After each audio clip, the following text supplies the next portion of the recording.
একবার রাজা হচ্ছে তার মন্ত্রীকে ডেকে বললেন যে মন্ত্রী, এখানে আসলে মানুষ কেন অসুখী হয়? তখন মন্ত্রী বললেন যে আমাকে হচ্ছে 99টা মুদ্রা দেন, আমি আপনাকে প্র্যাকটিক্যালি দেখাইতে চাই যে মানুষ কিভাবে অসুখী হয় বা কেন অসুখী হয়। তো এরপরে হচ্ছে ঠিকই 99টা মুদ্রা দেওয়া হলো। তারপরে উনি কি করলেন, এটা একটা ব্যাগে ভরে একটা মানে খোলা জায়গায় রেখে দিলেন, যে দিক দিয়ে সচরাচর মানুষ হচ্ছে সচরাচর করে।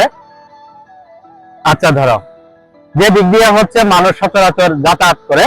তো এখানে ওইটা রেখে মন্ত্রী আর রাজা হচ্ছে একটু দূরে দাঁড়াইলেন, দাঁড়ায় পর্যবেক্ষণ করতেছেন যে ঘটনা কি হয়।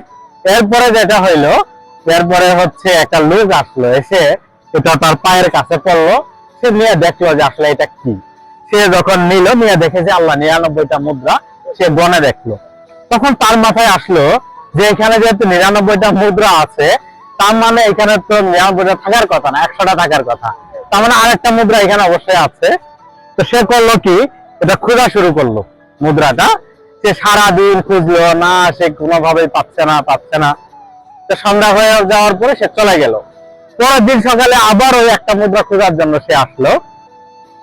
তো মুদ্রাটা খুঁজে সে দ্বিতীয় দিনে পাইলো না। এরপরে হচ্ছে সে একদম অসুখী হয়ে গেল। সে হচ্ছে এই যে সে 99টা পাইলো, এটা তার ভিতরে কোনো সন্তুষ্টি নাই। সে যে একটা খুঁজে পায় নাই, যেটা হারিয়ে গেছে, সে ওইটা নিয়ে হচ্ছে সে অখুশি। তখন রাজা বুঝতে পারলেন আসলে মানুষ কেন অসুখী হয়। মানুষ অসুখী হয় কারণ হচ্ছে যে তারা যা পায় সেটা নিয়ে তারা সন্তুষ্টি থাকে না। যা যেটা হচ্ছে না পায়, অল্প কিছু না পায়, সেটা নিয়ে সে সবসময় আফসোস করতে থাকে। এর জন্য হচ্ছে আমরা অসুখী হয়ে যাই। তাই আমরা আমাদের যতটুকু আছে, আমরা যা পাই ততটুকুতেই যদি আমরা সন্তুষ্ট সন্তুষ্ট হতে না পারি, তাহলে সারা জীবনই আমাদের কষ্টের শেষ থাকবে না।